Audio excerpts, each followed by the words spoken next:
മുഹമ്മദ് റിയാസ് വന്ദേ മാതരം ഒരു രാഷ്ട്രീയ പ്രശ്നമാണ്, മതപരമായ പ്രശ്നമല്ല എന്ന് പറഞ്ഞുകൊണ്ടുള്ള ഒരു പ്രസ്താവന നമ്മൾ കേട്ടല്ലോ. എന്തുകൊണ്ടാണ് അദ്ദേഹം ഇങ്ങനെ പറയുന്നത് നമുക്ക് നോക്കാം.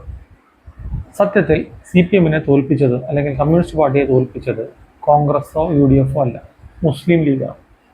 പല മണ്ഡലങ്ങളിലും കോൺഗ്രസിനേക്കാൾ ഉത്സാഹത്തോടു കൂടി കോൺഗ്രസ് സ്ഥാനാർത്ഥികൾക്ക് വേണ്ടി പ്രവർത്തിച്ചത് ലീഗാണ്. ഒരു കേഡർ പാർട്ടി ആയതുകൊണ്ടായിരിക്കാം.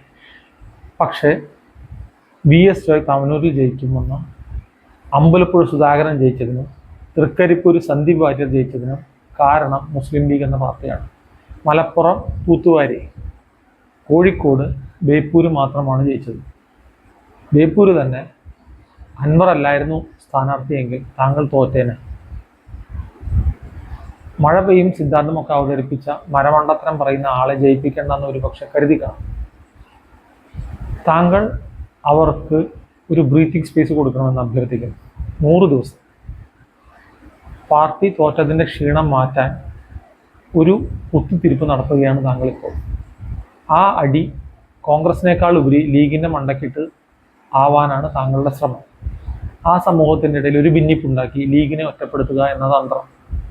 പക്ഷെ താങ്കൾ ഒന്ന് മനസ്സിലാക്കുക, താങ്കളുടെ പാർട്ടി തോറ്റതിൻ്റെ കാരണം എന്താണെന്ന് അന്വേഷിക്കാനുള്ളൊരു സമയം കൂടിയാണിത്. ഒരു ആത്മപരിശോധന നടത്തുക.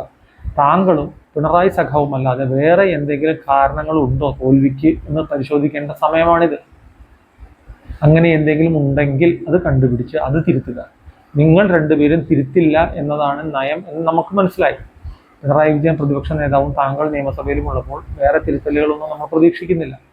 മറ്റ് തിരുത്തലുകൾ വരുത്തുകയും ശക്തമായി തിരിച്ചു വരികയും ചെയ്യുക. കോൺഗ്രസിൻ്റെ സൗജന്യ ബസ് യാത്ര പോലുള്ള നയങ്ങൾ എനിക്കും എതിർപ്പുണ്ട്.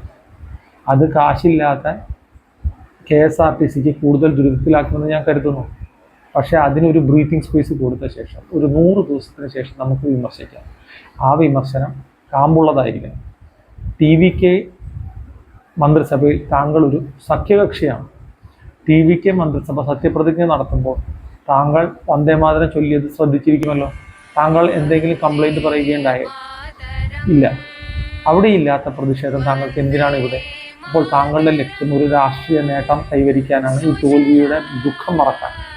അതിന് നമുക്ക് കുറച്ച് കാത്തിരിക്കാം.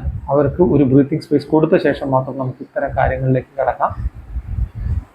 താങ്കൾ മുറ പോലെ താങ്കളുടെ നിയമസഭയിലെ പ്രകടനം ഉറ്റുനോക്കുന്നു. നന്ദി, നമസ്കാരം.